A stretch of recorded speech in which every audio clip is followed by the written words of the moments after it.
আব্দুল্লাহ আল জুবায়ের বক্তব্য দিবে বাংলায়, আর আরবিতে বক্তব্য দিবে আব্দুল্লাহ। সুন্দর, ঠিক আছে? তাহলে আজকে 2 মিনিট আগে পরিস্থিতি ইনশাআল্লাহ। জি,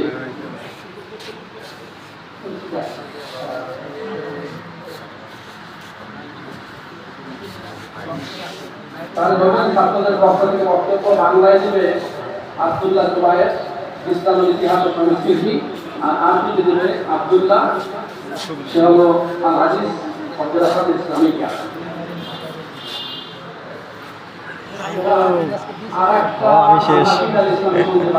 আমি শেষ আজকে ভিডিও করতে করতে